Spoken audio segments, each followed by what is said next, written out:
I didn't mean for things to get so out of hand. It was supposed to be innocent when it started, but it spiraled so far out of control that I don't know how I'm going to ever escape this. After 2 months of bland summer, August finally hit, and I was completely done with the hot sun. I had just finished college in the spring, and there wasn't much to do in my hometown. I spent most of my days hiking in the woods and hanging out with my few friends. At night, I enjoyed drinking and listening to real-life horror stories. I don't know why, but real-life scary stories always fascinated me. The idea of what you see in horror films occurring in our reality was so heart-pounding it always perked me up and put me on edge. I loved that feeling more than anything. Being scared and full of adrenaline made me feel like I was fulfilling my life's purpose. Some people spent their whole lives trying to find their passion, and at the age of 14, I already knew mine was fear. My days got so boring as it was particularly hot, and I had no desire to go out in the sun. I began to think more and more about the videos I watched and how I felt when I saw them. I had just watched one about the scariest real-life stalker experiences, and it really stuck with me. I thought the feeling of being followed like that, or following someone, would give everyone involved such a rush, a real feeling of being appreciative to have survived. The day it all started, I woke up late and had to get out of my house for a bit. I drove around for hours in the hot late summer sun with my AC blasting until I needed a break. I pulled over for a second in a neighborhood about 15 minutes from my house. The neighborhood was quite large and the houses were some of the biggest in the whole area. I let out a big sigh and thought about what I should do the rest of my day. It was only 3, even though it felt like 7, and I was so sick of being bored. I wanted to be truly scared like the stories made me, or I wanted to truly scare someone that same way. That's when it finally hit me. The only fun I could see myself having was doing this, as nothing else seemed even remotely enjoyable to me. I decided to pick one of the houses in that nice neighborhood and watch it for the rest of the day. It made me excited just to think about it. Knowing the people had nothing to worry about because I'd never hurt anyone, but still mixed with the fun of giving them a bit of a scare, was the greatest thing in the world to me in that moment. I loved the idea of making one of those stories in real life, and the thought that maybe this family would write about what happened made me practically giddy with excitement. I started driving down the street debating which house to pull up close to. I chuckled to myself, as little did the family in the house I was going to pick know, but they were about to be in for quite a scary time. Then I saw the house I knew was the one. There was a family of 4 playing wiffle ball in the front yard. A daughter, a son, and a kind-looking mom and dad. I knew immediately that this was the perfect family. The children were very young, and the parents only looked around 40. The ideal choice for a horror story that people would want to tell their kids one day to scare them when they're bad. I pulled up across the street from the house about 15 feet back from being directly across from them. Then I waited and watched, and waited, and watched, knowing that if this was going to be a story that day, one wasn't going to be anything special. From their perspective, it would just be that brief moment in time where you eventually notice the car and say to yourself, that car's been there for a while, I wonder if they know the neighbors. The first little appetizer of terror. The calm before the storm. I waited until it got dark and then I got out of my car. I was nervous at first, but as I crossed the street and approached the home, I gained more confidence. I stepped onto the sidewalk in front of their house and checked my watch. It was 8:56 and the only light that was on was in their living room. I envisioned that they were watching a movie and thinking nothing of the car they briefly noticed earlier in the day. I took a few steps across the sidewalk until I was in the very front of their yard. I could see them now in the living room, and it was clear they were watching something. I got nervous again once I felt the grass beneath my shoes and looked everywhere to see if anyone was around. For a second I snapped out of my trance and realized how messed up what I was doing was. I quickly jogged back to my car and opened my door. I glanced back at the house for a moment, and then got in and drove home. When I got home, I went straight to bed, and admittedly, I was happier than I had been in a long time. The adrenaline I felt that night was more than I had the entire summer before that. I finally drifted off to a very calm sleep.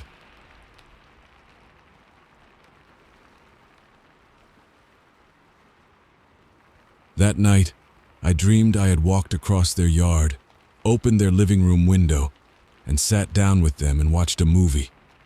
They all welcomed me like I had known them for years, and we had a great time. The next morning, I woke up around 9 and tried to shake the idea of going back to the house. After the dream, though, it was impossible. I couldn't resist the idea of returning and following the family's activities. Maybe they would invite me in if they saw me all alone in my car enough. I could finally have a family that enjoyed spending time with me. I watched TV until about 3 in the afternoon, and then I decided it was time to head to the house. There was no point in fighting it. I wanted to keep watching the family. And on some level, I think they wanted me to as well. We were all meant to be together. They just didn't know it yet. I could see it clearly, and I knew it was up to me to make sure they learned the truth. I got in my car and drove the 15 minutes to their street. I slowly crawled up the road and parked in the same place as last time. There was no car in their driveway, and it didn't appear anyone was home. I turned my car off and glanced down at my watch. It was 3:22 and it wouldn't be dark for hours. I didn't care though. I was just happy to be back on that now familiar street. I sat back in the seat and really examined the house. It was a large white house with 4 windows that were visible to me where I was. I knew one was the living room as that was where I had seen them the night before. The upstairs 2 were likely bedrooms, I thought, and the other one appeared to be the kitchen. There were also 2 small windows above their garage. All of the lights appeared to be off, and there was no movement in the house. The calmness was fascinating to me, and I stared for hours at the house and yard, studying every inch. They had a pretty big yard for a house in this neighborhood, which meant a lot of potential for me. Even at this point, I fantasized about watching the way I was now from much closer, and a big yard was helpful for that. At around 6, the family pulled back into the driveway and the 2 kids jumped out, bouncing around excitedly. I practically pressed my face to my window to watch them. After waiting for so long, finally seeing the family made it hard to stay in my car. They walked into the house without even glancing in my direction, which was good.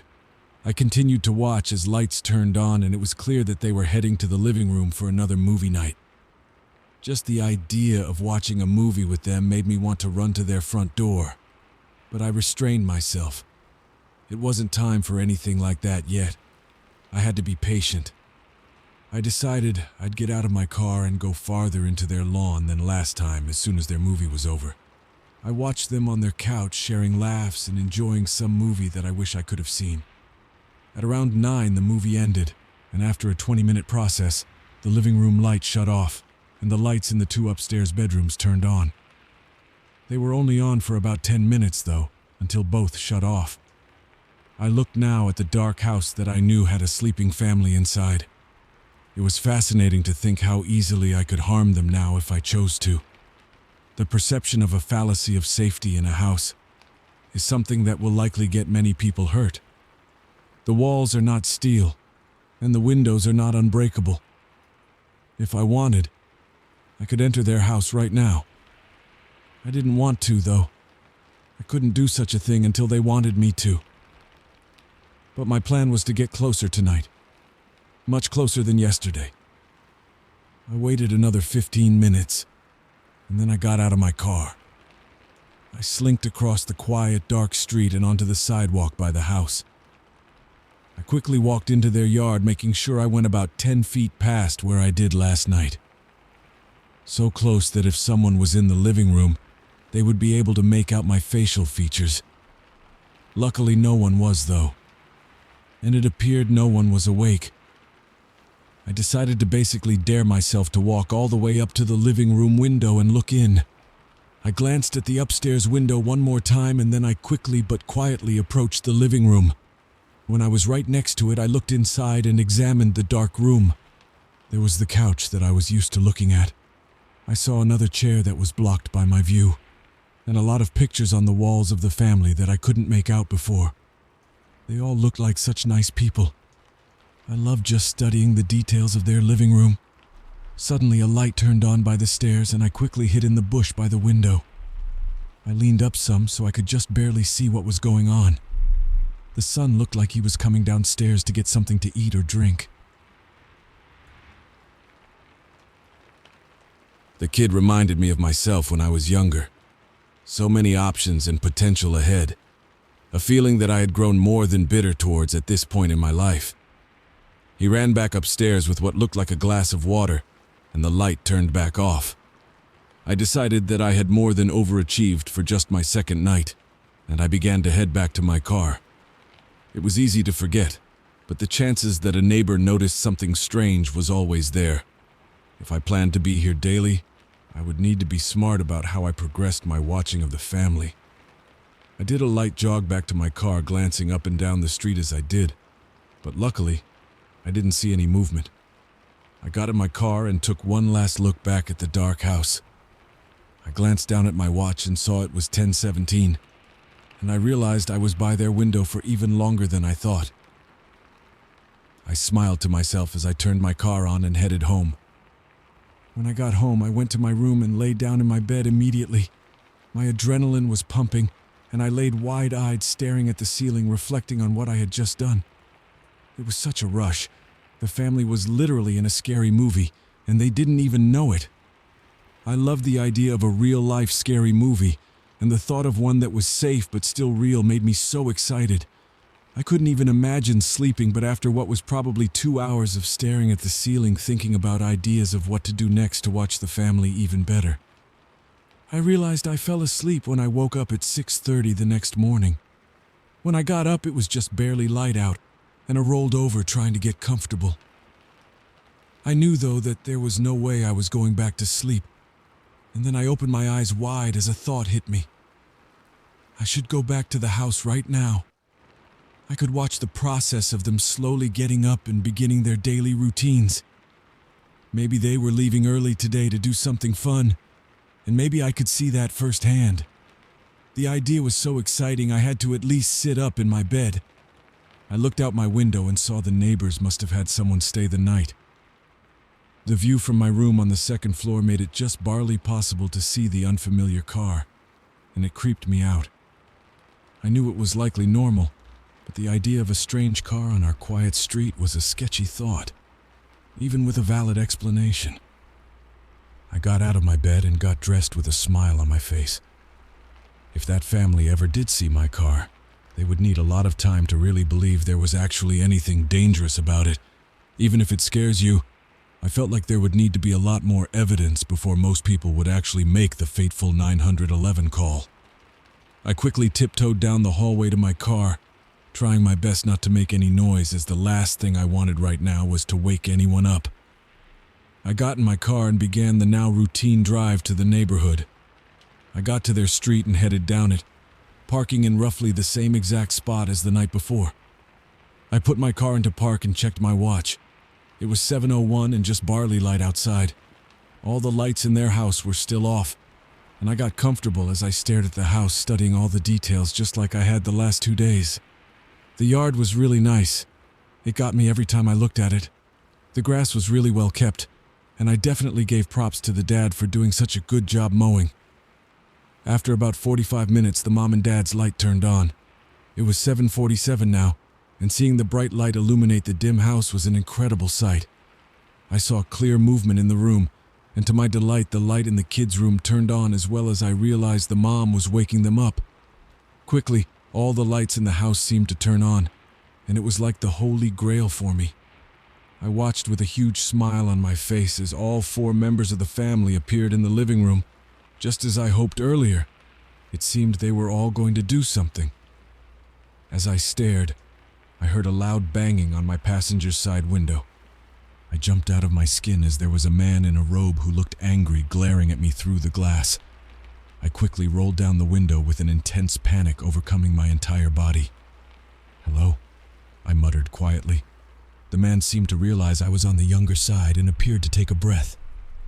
"Look, man, I saw your car here for a few days straight, and I just watched you stare at this house for almost an hour. Like, what are you doing here? Are you staying at their house or something?" I panicked as my worst fears appeared to be coming true. He seemed to not know the family, though, as he didn't use their last name, so I figured I'd try and make up a story.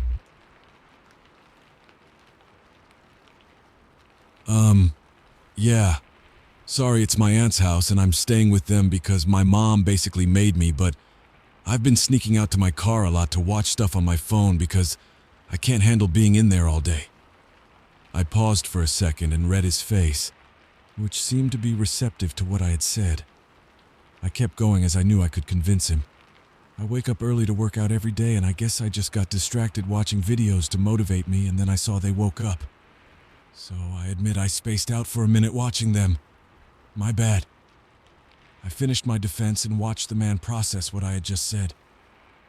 He stood silent for a moment and then responded, "All right, I understand. Just don't park in front of my house. Park next to theirs. I don't get why you're over here." I quickly answered him, "Sorry, my bad. I just didn't want my uncle to have a hard time backing out. Apparently he's been having vision problems." The man's face softened at this, and he simply said, "All right," and gave me a nod as he turned and walked back into his house. I knew I had to at least move like he asked to avoid suspicion, but I couldn't believe my story had worked. It's amazing what people will believe. No one seems to want to have to put in the extra work and time of thinking deeper about what they may have seen. I turned my car on and pulled closer to the house as quietly as I could. The family all seemed to be in the back part of the kitchen as I couldn't see them, so I put my car back into park and waited. My adrenaline was through the roof.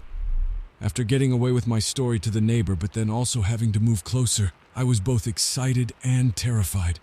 I loved that blend though, which is something I had never even realized before that moment. I felt so alive, and it gave my life purpose as I realized then that there was no way I could ever stop this. Nothing, not a big paycheck or a hot girl could beat the feeling I had at that moment.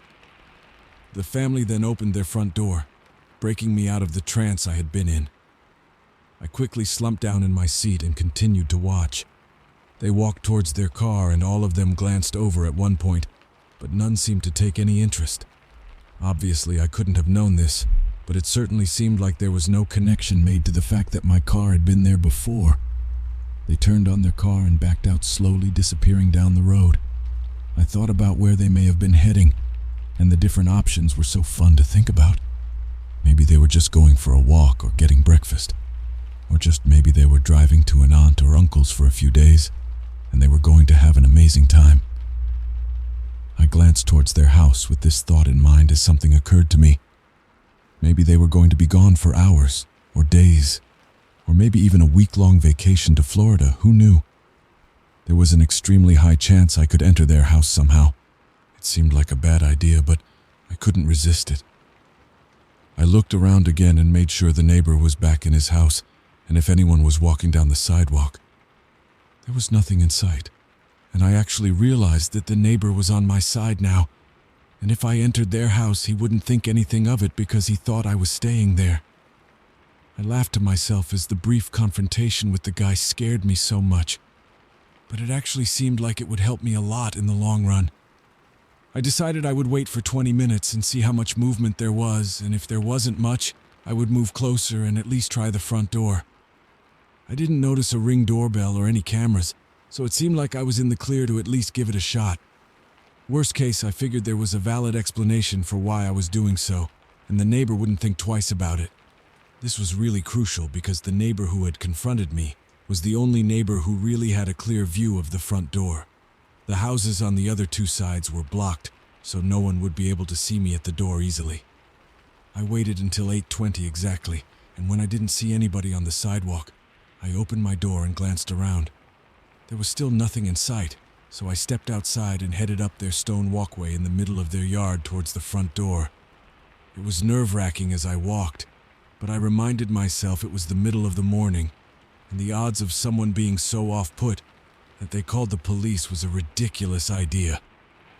I approached the front door scared as I knew it would more than likely be locked.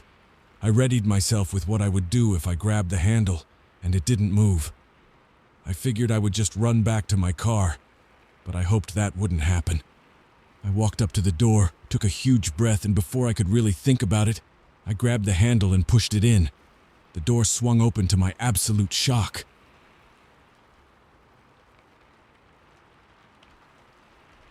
This was a family of 4, a son and a daughter who seemed to be so safe. The fact that they left their door unlocked disappointed me as I figured that was something they would never do. I pictured them out wherever they were, not having any clue that a human being had just let themselves into their house. It was upsetting but also exciting as I realized it wasn't like it was my job to monitor how safe they were being. I should just be happy I got entry into their house as the opportunities were endless. I took a deep breath and stepped through the front door and closed it softly behind me. I took another breath and really soaked it all in. Being inside the house was a whole different animal. It was so scary, and I was afraid I could get caught at any moment. That adrenaline I had fallen in love with was pumping, and I decided I'd just look at every room and be out of the house in 10 minutes at most. I didn't want to take any big risks, as the idea of getting caught was something I still had to keep in mind. No matter how badly I wanted to spend the entire day in the house, I couldn't. I walked down their front hallway into the living room that I felt like I was very used to by now. I peered through the glass at my car, and the feeling of being on the other side was so strange. Seeing my car from the same view they would have was such a unique thing to experience. It looked so creepy just sitting there so close to the house. It made me feel uneasy, even knowing it was my car. I walked through the kitchen next, which was only partially visible from the outside. After I got the downstairs layout down, I decided to head upstairs. I examined both the rooms, confirming that the one on the right was the parents, and the one on the left was the kids. I felt guilty doing it, but I laid down in all 3 beds for a moment as I couldn't resist the opportunity. There was also a guest room on the other side and a bathroom. After about 10 minutes passed, I decided to be safe and leave. I walked down to the living room and took one last big breath, soaking in the whole house and what I had just done. Just as I was about to head out, though, to my horror, through the living room glass I saw the family's car pulling into the driveway. They must have just been getting breakfast and not going away for a week. I looked around in a panic, trying to decide what to do. I rushed to their back door and quickly exited quietly just as I heard the muffled sound of the front door opening and closing, along with both the parents' and kids' voices. I ran as fast as I could to the tree in their backyard that was right next to the fence and hid behind it. My knees were still visible though, and I got as quiet as I could, listening to the family inside. I was about 50 feet from the house, and I could just barely make out their voices. It sounded like they had just gone to get breakfast and now they were about to leave again to go shopping. After around 20 minutes of hiding, I heard their front door close and the sound of the car pulling away. When I was sure they were gone, I quickly half ran, half walked to my car and drove away as fast as I could without it drawing any attention. I realized in that moment just how lucky I was to get away without being caught.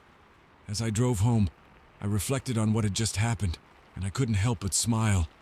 I realized too I had been smiling the past couple days more than I had all summer. This was real now, and the family needed to be weary because they were going to be seeing a lot of me. I couldn't help it. I had to keep seeing what they were doing. The rush was more intense than anything I had ever done in my life. Even booze or heroin could never have matched this. There was nothing like how I felt when I watched that family. The rush made me feel so alive, and I couldn't believe that I had just been inside their house. There was nothing on earth, and I mean nothing, that was going to stop me from continuing to watch them. I loved that I was in a real-life scary movie, and that I had full control over what happened.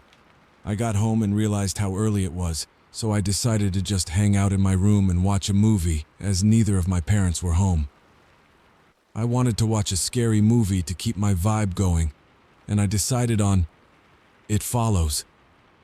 I loved how much I felt like the premise of the movie matched how I felt about following the family.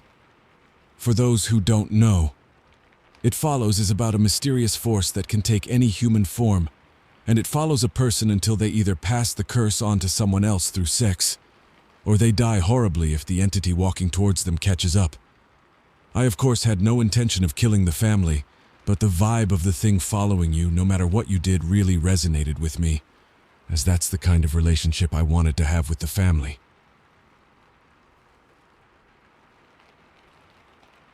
I mean, I wanted to follow them so long that once the kids went off to college, I wanted to have to decide which one to watch once they moved out of the house. I wanted them to feel uneasy, but not real-world rationally scared. I wanted them to have a hunch they were being watched, but never enough evidence to prove it to anyone. I would have to be careful, but I figured I could do what I wanted to and never have anyone able to prove it. Just like a good scary story. A lot of fear, but in the end, no one gets hurt, so they are able to tell the tale one day. I was in real life creating a horror movie. I was making something that was just a thought, a reality, and I couldn't think of a better way to spend my time. I was becoming supernatural. That mysterious fear and the thought that you weren't really safe. Even if I knew they would never get hurt, knowing they didn't know that made me more excited. To them, it would just be a weird itch, suspicion, a fear at 2 a.m. that you know no one would ever believe, but it still scared you just the same. This is when everything started to go downhill, because unfortunately, at that moment a thought hit me for the first time, and it became impossible to shake. After watching the movie and thinking about the fear, I realized that maybe hurting them would be a good idea. Originally, I thought I wanted them to accept me one day and invite me in. That wasn't really true in my mind, though, and I understood that this would likely never happen. I thought that hurting them somehow was the only way to raise the stakes, to make it like an actual horror film. In the beginning, something like this was impossible. Hurting someone never even seemed like something I would want to do. But after watching them and getting away with it, I felt like it was my destiny to make this into the kind of scary story that people would tell for years and years. Those kinds of stories don't have to be told by the people who were involved, because what happened was so dark that other people will recount the tale. In cases like that, the people involved are so traumatized that they have no desire to speak about what happened ever again. It pained me to think of, but I knew deep in my core that a story like this was what I wanted, and not only wanted, but I truly believed was meant to be. I felt like it was fate at this point. Something like this was bound to happen one day in my quiet town, and it might as well be me who did it. I wanted to push these ideas out and just be a normal person. I knew, though, I was meant for much more than that. I had to continue watching this family, and one day I had to do something I would consider to be messed up. I wasn't sure what, until after only a few minutes it occurred to me. I had to kidnap one of the children. I had to watch the family and then take one of them. I was frightened at the prospect of taking such a big step, but as soon as the thought crossed my mind, I couldn't get rid of it. I couldn't help the idea of stepping up the game and going from the subtle, itchy fear to the true primal terror of never seeing your kid again. That was the only way to move up to the big leagues and have your story remembered for as long as I wanted it to be. I didn't want to take one of the kids, though. The boy and girl both looked so happy that it seemed like actually taking one and making them sad may ruin the fun. I felt like it wasn't even up to me, though, and it was simply fate. I ultimately decided that this was all new and that I should wait and watch before I even considered anything like that. I had finished the movie and thought about this for a while after, and my thoughts were broken by the sound of my dad getting home. I quickly locked my door to avoid having to talk to him. It was crazy how badly I didn't want to talk to my parents while I spent my time thinking about the family. It was like telling a group of people about a fetish. I just didn't want to be near either of them while I was in this mindset. I listened to my dad walk around for about 20 minutes before he left again. I let out a sigh of relief and then laid down on my floor staring up at the ceiling. I couldn't shake this family out of my mind. I loved being in a scary story. I never knew how much I could love anything until I started having that feeling. Everything else in life now felt second best, and there was no getting around it. At that point, even getting caught seemed worth it as long as it had been for a good reason. I loved the thought of being involved in the scariest story ever, having people fear it at night and having it be passed down at a campfire to terrorize your friends. I had to make this real-life horror story. All of the ones I have watched honestly seem so fake that the thought of a truly real one was too tempting for me to ever forget. In that moment, I decided for sure it was destiny. I studied the white paint on the ceiling and accepted my fate. I was the villain in a scary movie. That was me now, and I think I always knew it on some level, even though I never really thought about it like that before. I had to be the real-life monster because no one else would. And I cared about the story happening more than I cared about getting caught or hurting someone. I just laid there like that for a few hours, staring at the ceiling before I finally sat up as my parents both got home. I thought about what to do then, as I heard them talking downstairs and didn't want to stay in the house for much longer. I glanced at my car parked on the street and caved to my desires and decided to go back to the house. I figured I could just watch without going too in depth and there wouldn't be an issue. I didn't expect anything other than catching a few glimpses and watching until they went to bed, which was totally fine with me. Just because this was going to end with their suffering doesn't mean we were even close to that point yet. A good story builds suspense. All the worst scary movies and stories have the ending rushed, and I always found that so frustrating. You can't sleep on the subtle details, the slow progression that leads to a big finale. I doubted the family even suspected anything or thought something was off. That wasn't good enough for a big finale, not yet. There had to be more of a build, more fear of being watched, and the irrational feeling that something was off. I had to have the family be on edge before going through with my final plan. We weren't close yet. We were still so early in the story that if I went for something crazy now, it wouldn't even be remembered. It would be a sad tale with the emphasis being on the child going missing, but it wouldn't be a true horror story. I needed the family to fear me in order to achieve what I wanted. In fact, I didn't need them to fear me myself necessarily, but just the idea of the unknown and the feeling of not being safe in your own home. It gave me some peace to know that even though I was eventually going to do something dramatic, it wasn't going to be that day, or the next. I had to let the feeling of fear grow before I could strike. That was the only way to make this the kind of story that would be worth it in the long run. Sure, it was fun to scare people, but in order to be a level above just scaring people, it had to have a true narrative. A beginning, middle, and the kind of end that would make it live on in infamy for hundreds of years to come. As it got dark, I left my house and slowly headed back to the neighborhood. I was nervous at this point after being so close to being caught in the confrontation with the neighbor, but I knew I was still in the clear. I think knowing what my long-term plans were made me more nervous too, but I was aware those feelings were irrational, as no one alive had any idea what my intent was. I arrived at the neighborhood as it was just starting to get completely dark outside. I slowly crept up the street, glancing at each side to see if there was any movement. There wasn't much other than two people walking their dogs who didn't pay my car any attention. I approached the house and saw that only the living room light was on. I looked at my watch and it was 8:14 and only going to get darker still as it was only a bit past sunset. I glanced at the house of the neighbor who had seen me and saw that many of his lights were on. I was nervous about this, but I reminded myself that he thought I was a relative of theirs and didn't think anything suspicious was going on, at least as far as I knew. But that seemed like the kind of situation where, if he was suspicious, he would have just asked them about it. I crept up to the previous spot and barely breathed for about 20 minutes as my nerves were at an all-time high. After those 20 minutes of nothing, though, I relaxed and really got into watching. The family seemed to have movie nights a lot, and that night was no different. They seemed to laugh and smile a lot during the film.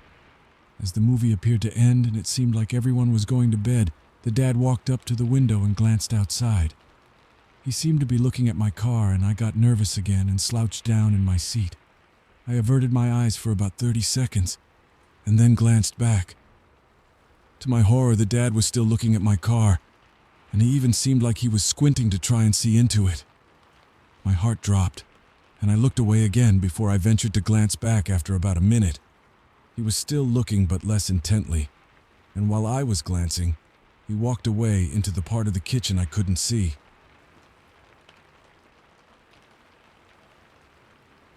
I remember how scared I was in that moment. The dad was clearly looking at my car, and he seemed to notice that it had been there before. I wanted to drive away, but I calmed myself down, as there wasn't a big enough need to panic if he hadn't done anything else.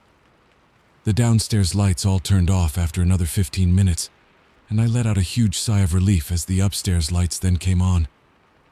After another 10 minutes, the kids' bedroom lights shut off, and then only the parents' was on.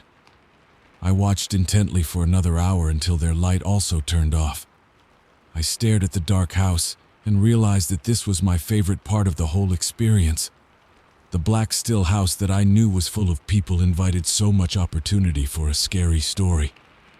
If I was a worse person, I would likely have broken in and made them play some kind of sick game. But that wasn't something I was capable of. I just liked the feeling of watching and considering all the different things I could do. It occurred to me, too, they must not have had any kind of camera at all, not just at the front door. I had been in their yard and house with my car's license plate clearly visible, but nothing had happened. This only helped to relax me and make me more excited to keep watching. As I looked on for 2 more hours, I really considered all my options. I still wanted to keep my previous plan of taking one of the kids. I just felt like that would be a true, quiet neighborhood, not safe after all type of story. And that's something that could devastate a community for many years to come. I remained looking at the house like this for a few more hours before I decided around midnight that it was probably time to get going. I turned my car on and slowly pulled out of the neighborhood with such a feeling of being alive that it was impossible for me to go home. I decided to get on the interstate and drive for a bit as fast as I could to keep the adrenaline going.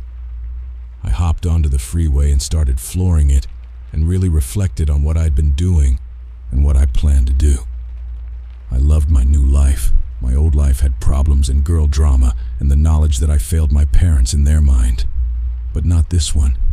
This life was full of excitement and the promise of being remembered. I flew past other cars on the highway and felt more alive than I ever had known was possible. I understood why serial killers did the horrible things they did. I didn't condone it, but I got why they would do something like that. The rush must have been insane, and I was determined to have that same feeling. I drove for about 2 hours on the highway as fast as possible before it dawned on me how much of a risk I was taking for no reason. I got off at the closest ramp once it really occurred to me, and I figured it was time to head home for the night. I'd been getting into a state almost like a trance where a different part of me took full control. That part wasn't scared of being caught or the police or any human being. I liked this part of me. I believed he was capable of violence even if I wasn't. I backtracked to my house, and when I finally got home it was around 5 a.m. and just barely beginning to look like morning. I laid down in bed and fell asleep almost immediately. I woke up late, around 10 a.m., and both my parents had already left for work. I sat up and stared at the ceiling as I thought about what I should do that day. Obviously, the only answer was going back to the house. Even though I truly did try and think of something else, it was just impossible now. I wanted a good plan, something creative that would provide me with some real excitement. I made the choice to wait until sunset to go do whatever I was going to, in order to let the situation cool off some and to really build my anticipation. I decided that I would sneak into their front yard and watch the house through the kitchen window. Even though I would just see a dark house, knowing how scary it would be for the family made it worth it. I also decided I would watch horror movies all day in order to really get in the mood. The idea of someone right outside your house all night without anyone knowing creeped me out so much that I knew I had to do it to them. This was the progression of the fear that would ultimately lead to a disappearance. The tension really has to build, and the paranoia has to begin. It made me smile to think that the paranoia actually may have started already, based on the dad's reaction. Tonight, I thought, was the perfect storm for some noises and tapping on the window. Just enough to put them on edge and maybe investigate what caused it. Enough to be scared, but not enough to call the police. If anyone did investigate, I figured I would hide behind their tree again, as it would be so dark back there that I wouldn't be able to be seen.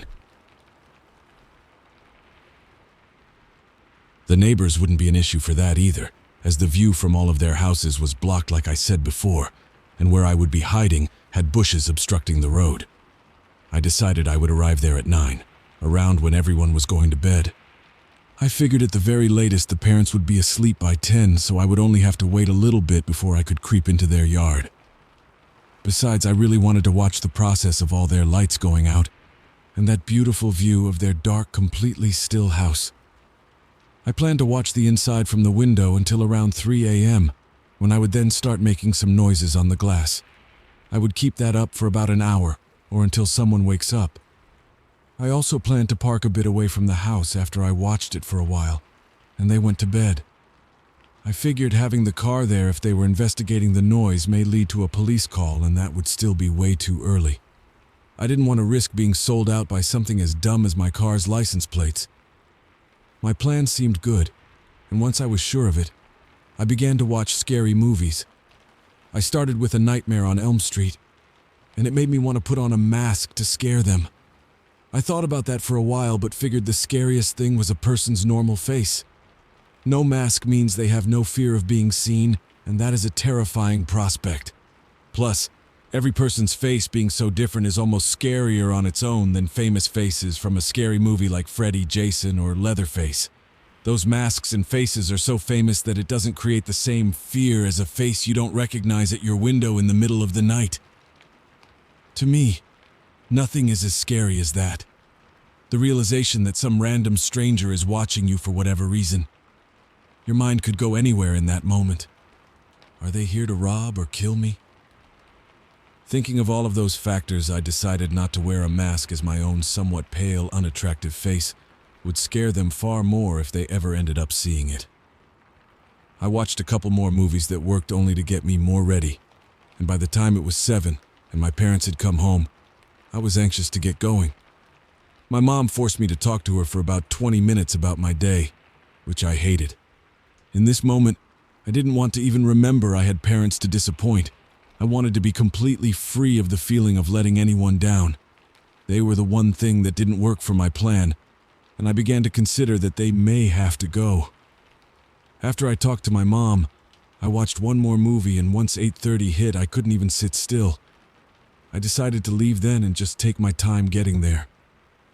I walked down the hall and briefly told my mom and dad I was going to a friend's house. They seemed to believe it, as they had no reason not to, and I shook my head to myself, trying to forget how badly I wanted them gone. I got in my car and slowly headed to the house, stopping for gas on the way just to kill some time. I arrived on their block a little after 8:50 and crept up the street as slowly as possible. As I got closer, I didn't even see anyone walking a dog, which I took as a sign that it was going to be a good night. I approached the house and saw only the parents' light was on. I parked in the new normal spot and only had to wait 5 minutes before the light turned off. It was awesome.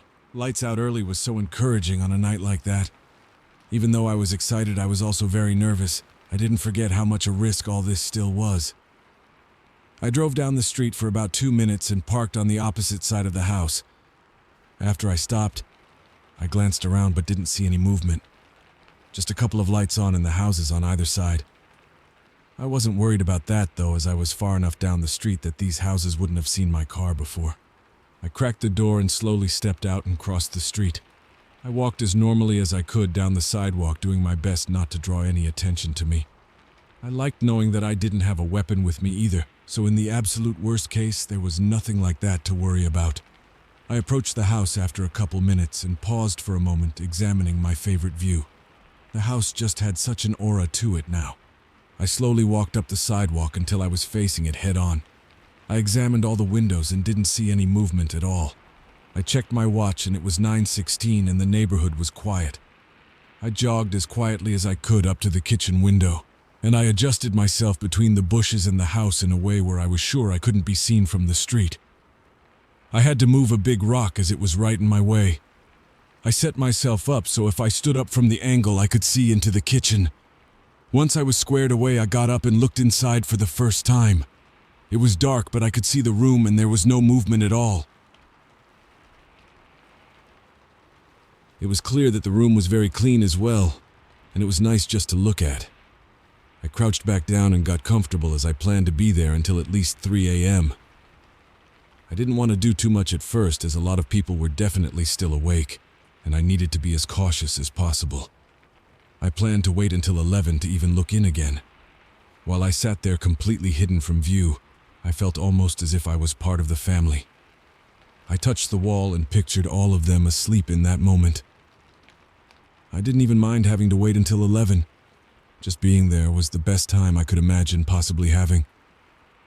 I couldn't explain the feeling, but it was better than sex or getting drunk. I wasn't bored at all. I was just running all the potential options through my head and pictured being filmed by a movie crew. I thought about how we were probably at about the halfway point in the film when the tension was starting to really pick up. I sat there like that until I realized how long I had spaced out for and checked my watch to see it was 11:06. I couldn't believe how fast the time had passed, and I eagerly glanced into the window, seeing everything still in the same place it had been the last time I looked. After 5 minutes of just staring into the kitchen and trying to make my face look as frightening as possible, I crouched back down.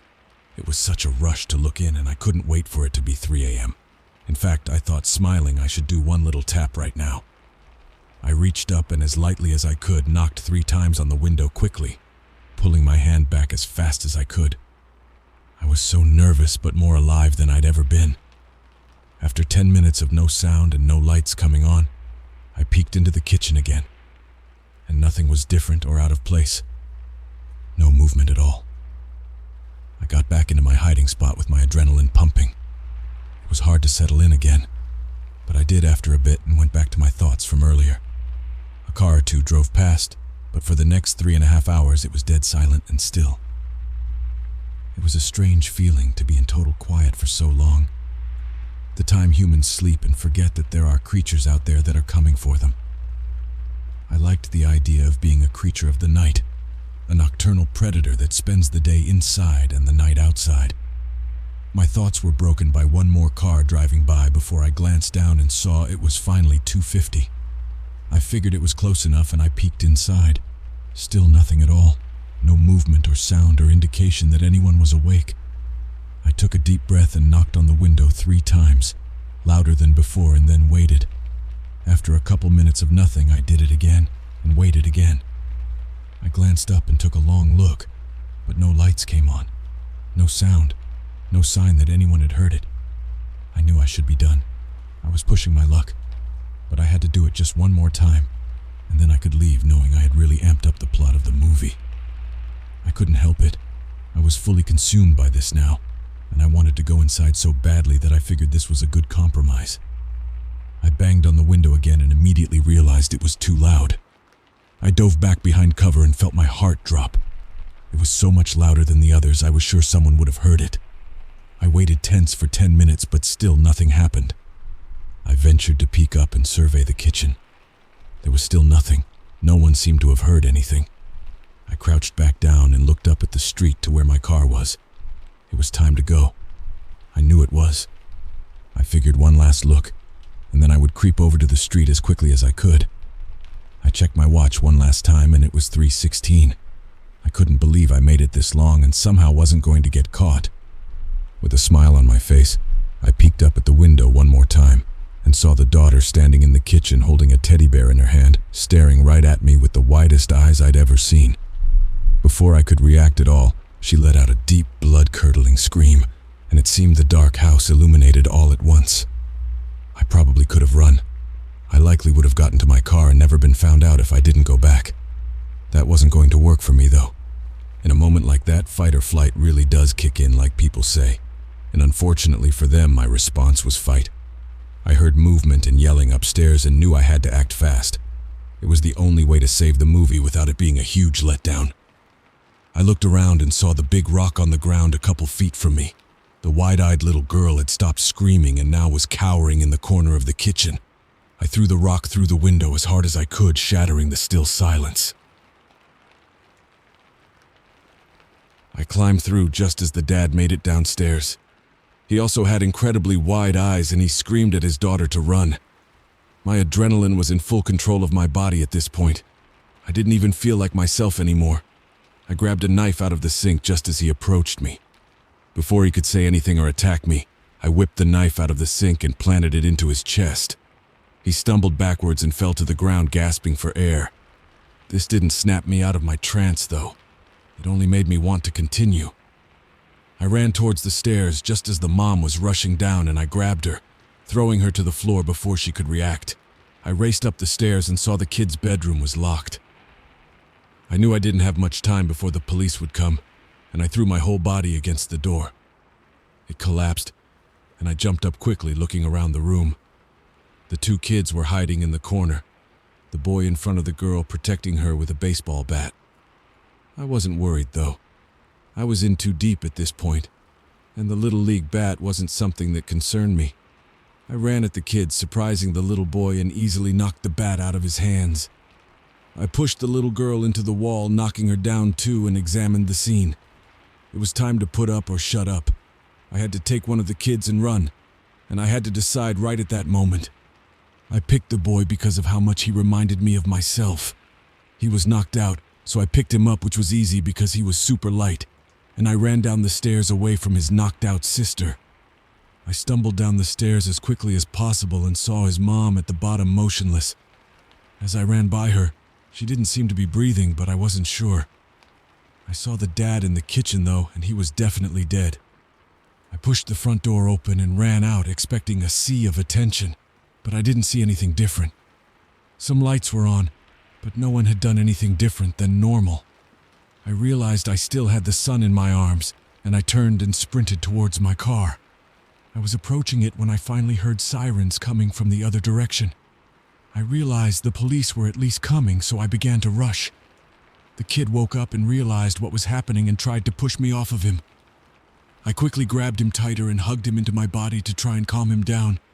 But after 5 minutes of struggling in the street, he went limp in my arms. I glanced down at his face that I'd been trying to avoid, and it seemed cold and expressionless, and I realized he had suffocated in my arms. It was too late for sympathy, and I laid him down in my back seat as I glanced around and saw nothing.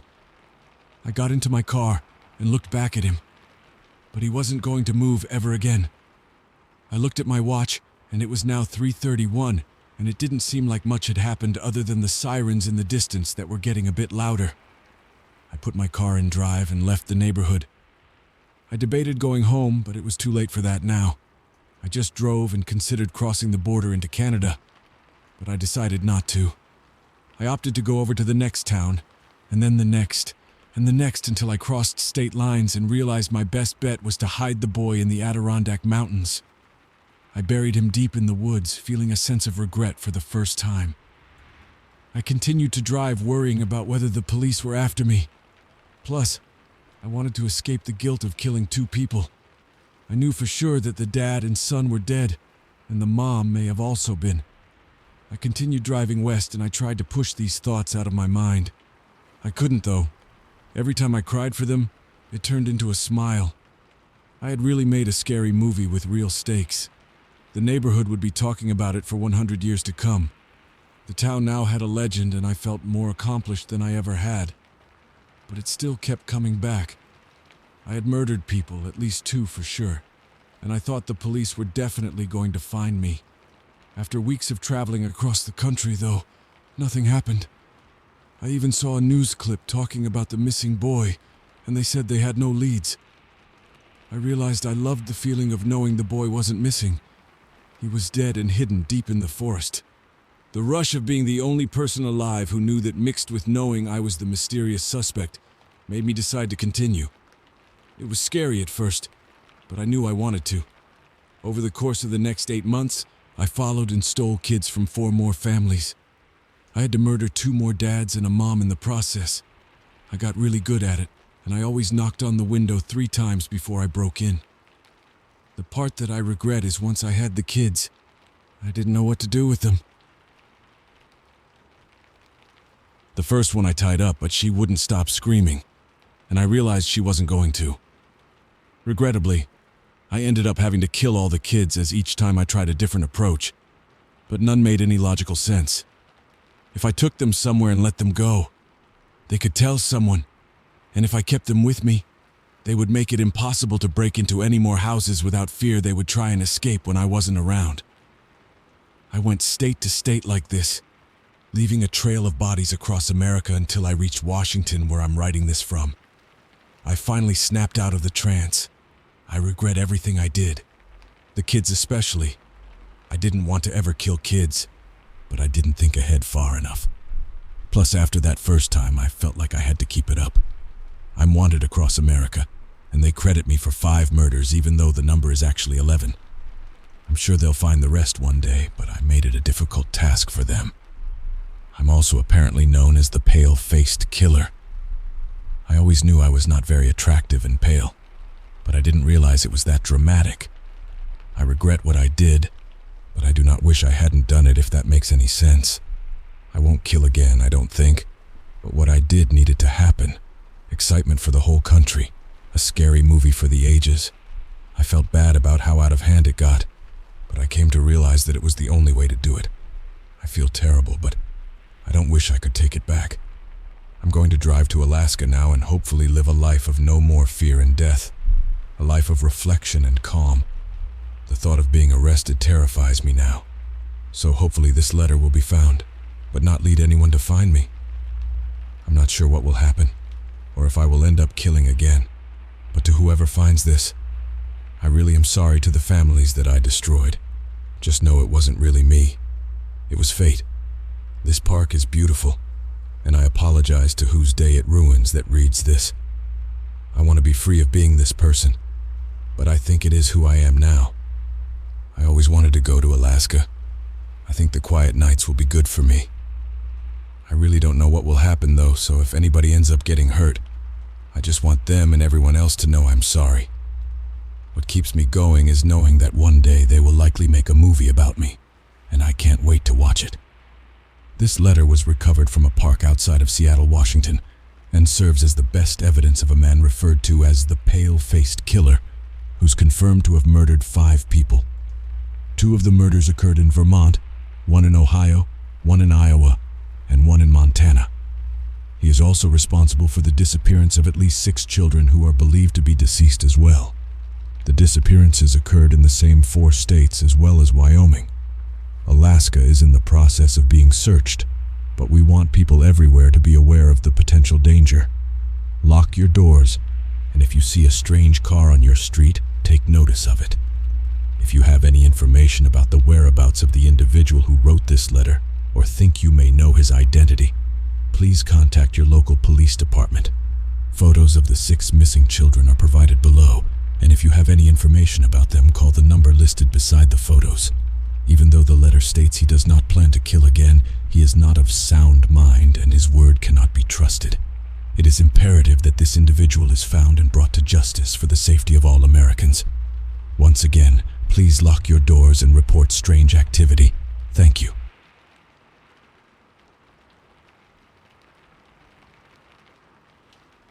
It was around lunchtime when Noah and I arrived at the base of the hiking trail. He practically ejected himself from the car the moment we were no longer in motion. His enthusiasm was infectious. I retrieved our backpacks from the seat behind me and stepped outside as well. Noah had already run ahead. He was standing among the wildflowers and tall grass, looking back with an expectant grin as if to say, "Keep up, nerd." His disheveled mop of bleached curls and oversized t-shirt swayed in the warm, dry breeze. The poor guy was built like a flagpole, but hell if I wasn't into it at the time. I rolled my eyes with an amused sigh and jogged up to him, then tossed him his backpack, which he almost fell over trying to catch. The year was 2014. We were fresh out of high school and were now blissfully enjoying the remainder of our summer. The plan was to make our way up to some landmark called Wilhelm Bridge. Noah's parents apparently owned a cabin there that they rarely used. The perfect weekend gateway for a pair of horny teenagers desperate for some privacy. Mainly, I was just glad that we could stop hooking up in my dad's car. Certain stains were getting hard to explain away. The day was a scorcher. The woods provided cover from the sun's immediate glare, but there was no escaping the heat itself. It made an otherwise easy trek feel as if we were embarking on a goddamn expedition. Please tell me there's air conditioning up there, or at least a working fan. I complained while wiping streams of sweat from my forehead. "Afraid not. Think Pops forgot his leaf blower last time we were there, though, if that helps." Noah answered with that trademark shit-eating grin of his, face glistening with perspiration. Very cute. The path tapered as we reached an impressive arrangement of boulders and rocks, likely the result of a landslide. I slowed my pace in order to retrieve the water bottle from the cluttered bowels of my backpack, which Noah interpreted as his cue to run ahead of me once more. He strolled up to one of the moss-covered slabs, and then, for reasons best known to himself, determined that it was his duty to climb it. I shook my head and squeezed the plastic bottle, shooting a refreshing jet of lukewarm water directly into my mouth. God, I wish that were me. Noah teased from the presumed safety of his perch. It won't be if you keep it up. Let's go before I pass out. Just a sec. I had no choice but to continue supervising this 18-year-old toddler as he hopped from surface to surface. Eventually, after clearing a rather precarious gap, he latched onto the side of a particularly large boulder and clambered up to its peak. There he triumphantly sat, feet swinging and eyes honed on what must have been an impressive view of the park. "You're lucky you're endearing." Noah stuck his tongue out in response, after which he went back to admiring the scenery. I conceded and plopped onto a nearby patch of flattened grass. Once seated, I squinted upwards at the looming evergreen, catching glimpses of the sky through its tangled mesh of needles and branches. Instead of taking the time to appreciate the untainted serenity of nature, however, for some reason I decided to broach the one topic that Noah hated discussing. "So, when do you think we should tell our folks? You know, about us?" Predictably, his mood turned instantly sour. He threw his head back with a groan, clearly annoyed at me for reviving the subject. "Come on, man. I'm tired. I'm tired of sneaking around. I'm tired of lying. I'm tired of getting slapped away every time I try to hold your hand in public. My mom and pops aren't exactly progressive either, but I'm ready to come out if you are." "Yeah, but I'm not ready. I'll literally get disowned if they find out. You know that." "So, what? You're fine with pretending like we're not a thing? Like I don't fucking exist? Oh my God. Can you not be a selfish asshole for 5 fucking seconds? I told you I'm not ready!" Noah's uncharacteristic but admittedly deserved outburst echoed across the pine wood forest. We both sat in tense silence for a good while, me with my knees pressed to my chest, and him staring at his dangling feet. I chewed on my lips and averted my eyes in an effort to stave off the tears. Feelings of hurt, guilt, and regret came together to form a lump in my throat. I shouldn't have pressed him. I knew that. But at the same time, I was so sick and tired of having to conceal something as obtusely trivial as my own sexual preference, and all for the sake of complying with someone else's outdated ideology. I pried my raw lips, intending to utter an apology when suddenly a third voice chimed in. "Don't mean to interrupt, but y'all doing all right over there?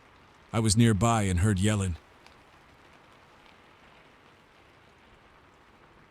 Surprised, I spun around and saw our anonymous spectator emerge from the surrounding woods. The first thing that stood out to me about the woman was her excessively long hair. It was white, peppered with the occasional strand of silver, and spilled past her knees in thick, heavy clumps. Tangled in it were various twigs, leaves, and God knows what else, making her appear like some sort of ancient woodland spirit. After a rushed and clumsy descent, Noah rejoined me on our side of the clearing. "Sorry if we startled you, ma'am. Just had a disagreement is all," he stumbled to explain, face red and burning with embarrassment. The old woman smiled and leaned against her walking stick. If I had to guess, I'd say that she was probably in her late 60s to early 70s, though her unkempt appearance made it difficult to tell for certain. Behind the curtains of hair, she wore a faded yellow dress that barely clung to a pair of weak shoulders. It looked to have once had a floral pattern, though it was difficult to tell for certain.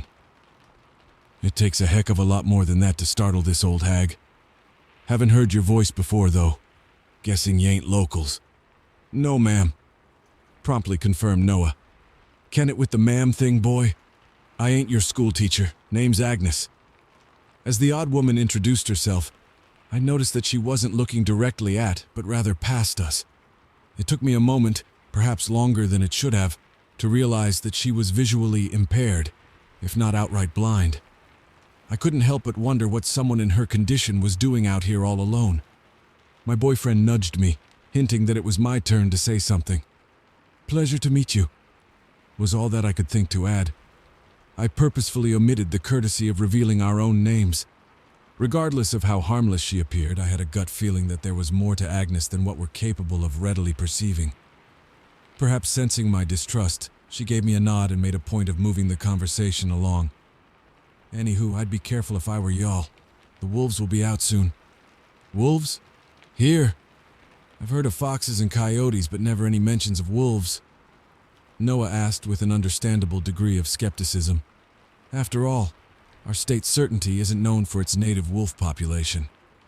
You're more likely to get mauled by a bear or get trampled by a deer than you are to encounter one outside of a zoo. Oh, trust me, they're out here all right, and they sure as hell know you're here. My advice is to do what you gotta do and head back. These woods ain't as safe as they used to be. Noah and I looked at each other, mutely concurring that the woman was clearly not all there. The sun was still beating down on us relentlessly, and we were eager to get a move on, so we just thanked Agnes for the warning and continued up the trail.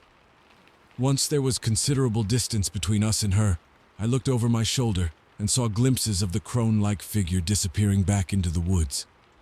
There was no evidence of her ever having been there, apart from the residual feeling of unease in the pit of my stomach.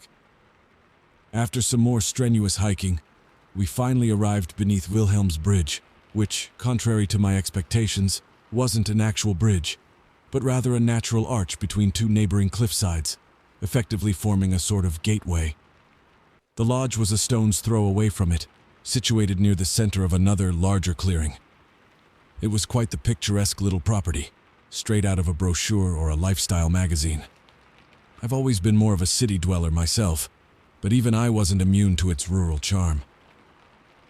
We shared a cold shower together and spent the rest of the afternoon indoors. As the day progressed, the torrid temperatures dropped to mostly manageable levels. We decided to have a stroll around the homestead before packaging up and heading back. It turns out that sightseeing is significantly more enjoyable when you aren't on the verge of heat stroke. Who knew? We watched the once oppressive sun now dip behind the hills, dyeing the sky in a palette of reds and oranges, which gradually gave way to an encroaching tide of grayish blue. "Holy shit!" Noah exclaimed. At first I thought that he was enthralled by the view, until I looked over and saw him veer off in a seemingly random direction. Here we go again, I thought. I didn't even attempt to match his pace. I just trailed behind while simulating enthusiasm. The stench of rotting meat assaulted my senses before I perceived the actual carcass. From a distance, it just looked like a mound of dirt. But then I noticed the antlers, and then the swarm of flies hovering above it. There, sprawled along a shallow ditch, was the half-eaten body of an adult deer. That's so fucking gross. I stated the obvious through pinched nostrils. The creature's lower half was picked clean, and what scraps still remained were being feasted upon by hordes of wriggling maggots. Flaps of fermented flesh hung from exposed ribs, mired in a sickening miasma of decay. Think the weird old prune might have been telling truth. I glanced down at Noah, who was squatting next to the dead animal's skull and poking at it with a branch. He gingerly pushed the fur around its neck aside, revealing multiple bite marks. We, of course, weren't exactly qualified to determine whether the culprits had indeed been wolves, but the woman's ramblings didn't seem so far-fetched all of a sudden. Let's just grab our shit and go. I pulled my boyfriend up to his feet, and we quickly made our way back to the lodge. Dusk was starting to settle. A peculiar sense of gloom hung in the air. As I pushed the front door open, I was greeted by an unexpected yet familiar visage. Blocking the cramped entryway was none other than Agnes herself. The sightless, scrawny woman stood there like a pale apparition, her form outlined by the dimness of the interior. "Lock your damn door!" she remarked with a plain tone and retreated further inside, ushering us both to follow. We did, albeit with a substantial degree of uncertainty. Our uninvited guest cautiously maneuvered between the furniture. I heard her joints pop as she found a suitable seat by the cold fireplace. Her hair brushed against the floorboards, her clouded eyes concealed beneath a waterfall of silver tresses. Mustering a modicum of courage, I said, "You shouldn't be here." Agnes proceeded to snort in amusement. She tapped her long, spindly fingers against the arm of her chair. "Funny. Was about to say the same thing." As if to emphasize her point, a choir of longing howls suddenly tore through the stillness outside. I felt the tension from before rise from my stomach to my chest, evolving into proper dread. Noah rushed to the nearest window while I just stood there, glaring at the hag, who in turn looked utterly aloof. "How about it, fellers? Y'all believe the weird old prune now? What do you want? Watch the tone, boy. I'm trying to keep you safe. Keep us safe? Why? From what? From the goddamn wolves, she shouted, rising slightly from her chair with unexpected vigor. Ain't you listening to what I've been telling you? I'm the first. They're here cause of me. And I don't want any more folks dying because of an old grudge. Chill, lady, what the hell are you? All of a sudden there was a thump, closely followed by a rattle. Noah slowly withdrew from the window. His expression was a blend between complete bewilderment and fear. The kind of fear that debilitates you and leaves you unsure whether you're meant to flee or hold your ground. As I peeked over his shoulder, I noticed that the glass was still shaking, as if someone had slapped it before running away. I gently squeezed past my terror-stricken boyfriend, walked up to it and leaned in. Just as I was about to announce that there was nobody out there, a human fist collided with the pane, this time causing it to explode. Shards scattered like shrapnel. Reaching in, the meaty hand wrapped around my throat and pulled me towards the window, dragging my entire body through it before dumping me onto the wooden porch outside. Shattered glass crunched beneath me as I landed. I rolled onto my hands and knees, straining to produce a cough. Noah shrieked in the background. His voice was quickly drowned out by a cacophony of barks and ravenous growls. I had to get to him. I had to. Ignoring the bitter taste of blood in my mouth, I looked up at my assailant. Standing over me was the figure of a man. A large, corpulent man, with arms twice the size of mine and a bloated gut to match. There was a disgusting sheen of filth covering the entirety of his naked body, and consequently suffocating the inflamed sores that occupied its various greasy crevices. The most grotesque feature of them all, however, was undoubtedly the face. His nose was pressed against his skull, and his lips were peeled back, revealing blackish gums that had curved, dog-like canines protruding from them. Images of the bite marks around the dead deer's neck flashed briefly before my eyes. The beastman unhinged his oversized jaw and snapped at the air in front of me, drool seeping from between his carnivorous teeth.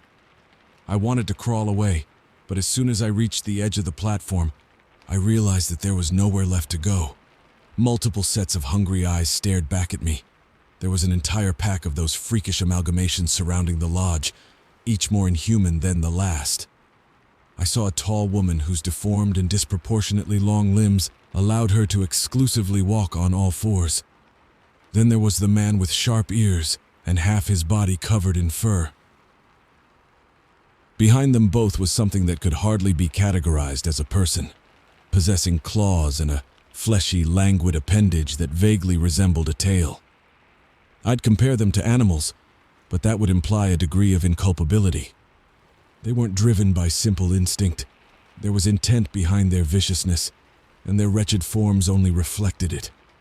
There was a wet snarl in my ear, followed by a sensation of weightlessness, before I was slammed back down against the unforgiving redwood. The air was knocked out of my lungs. I would have cried in agony if I could. The mutant crowd of spectators jumped with sadistic excitement. Some chanted garbled phrases that were impossible to decipher over the ringing in my skull. Others just yapped and howled, encouraging my abuse.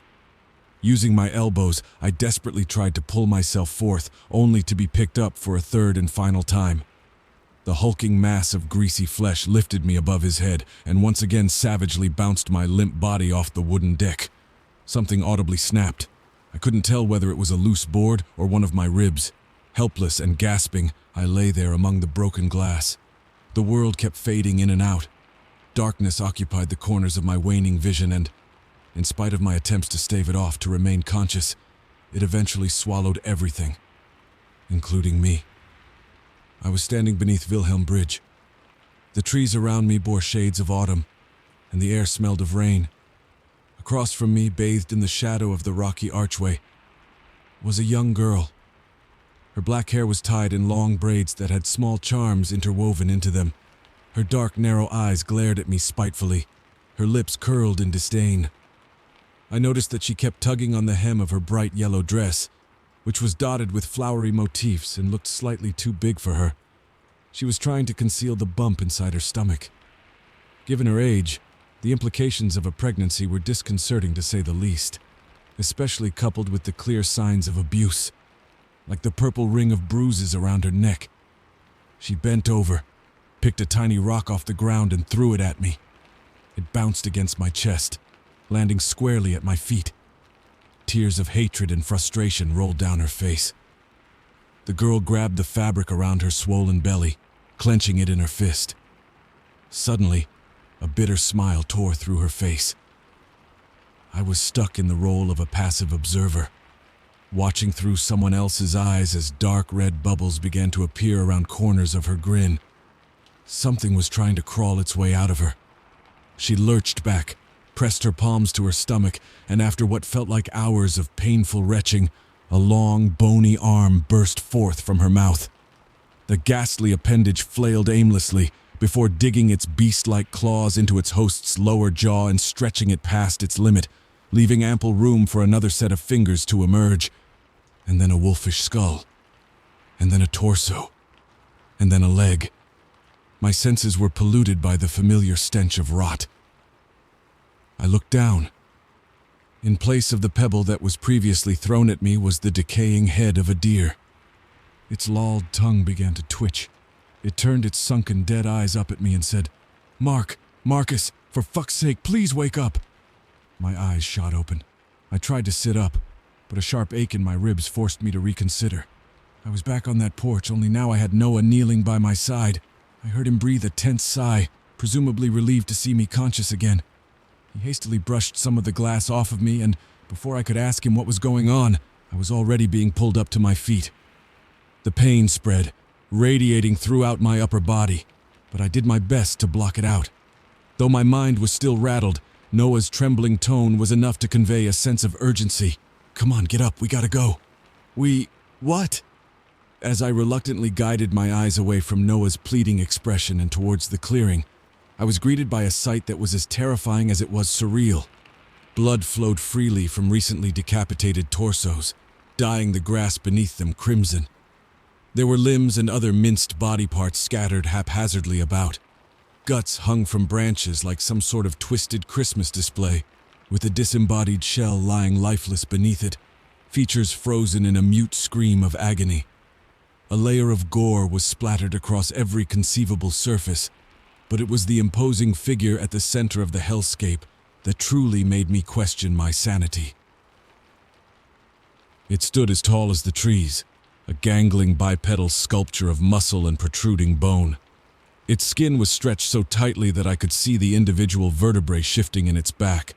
It was hairless apart from the pale mane of blood-stained fur dangling from its skull, mercifully obscuring its true visage. Only its lupine muzzle stuck out from between the strands, aligned with rows of jagged interlocking teeth that couldn't even fit inside its own mouth. The worst part was that, as unfathomably monstrous as it was, there was still something about it that I recognized, an underlying tragic element that eluded description. I watched the creature effortlessly pick up one of the lifeless bodies left bleeding on the ground. Its long fingers wrapped around the lesser abomination's dripping remains and lifted them up to its gaping jaws. The crunch that followed finally caused me to avert my eyes. I sought comfort against Noah's chest, pressing my face against it. "Can't be real. This can't be real," I whimpered. "We have to go," my boyfriend repeated, feigning courage as best he could. He threw my arm over his shoulders and led us away from the lodge. I could feel his rapid breathing on my cheek, his eyes darting wildly in search of the trail back. As evening approached, we pulled out our phones and used them to illuminate the path ahead. A pair of artificial lights, shining in unison, kept the encroaching darkness at bay, if only temporarily. If not for the context, it could have been quite poetic. "What the hell happened back there?" I finally asked, still wincing. For a while there was no answer, only the rustling of leaves. "Agnes, she told me to grab you and make a run for it, and that she'll hold those freaks off. Then she just ran out the door and... Fuck me, man, I don't know." Noah shook his head, as if trying to erase, or at least suppress that particular memory. "When that didn't work," he went on, growing more frantic with each sentence. She started changing? He phrased it almost like a question, like he didn't fully trust his own recollection. They piled onto her, tried to hold her down, but there was no point. She ripped into them like a fucking chainsaw, and the more it ate, the more it grew, and his chin trembled. His attempt at a stoic expression crumbled away, revealing glimpses of the traumatized teenager hiding behind it. God, please tell me you saw that thing too. Please tell me it wasn't all in my head. It's okay.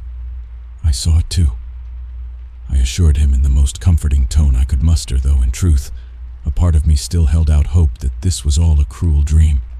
One by one, stars twinkled into existence.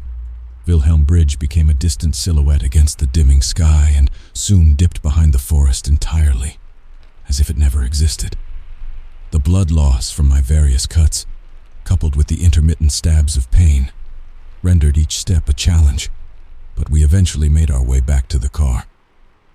Noah ended up driving me to the nearest walk-in clinic, which thankfully wasn't very far. Turns out that I was right about the broken rib. I was apparently quite lucky that it hadn't punctured a lung. It took half a year, but I eventually made a full recovery, save for a few unsightly scars. When questioned, we opted for a more believable version of the events, explaining that we were attacked by a group of crazy hillbillies out in the woods, which is the same version we later gave to our parents.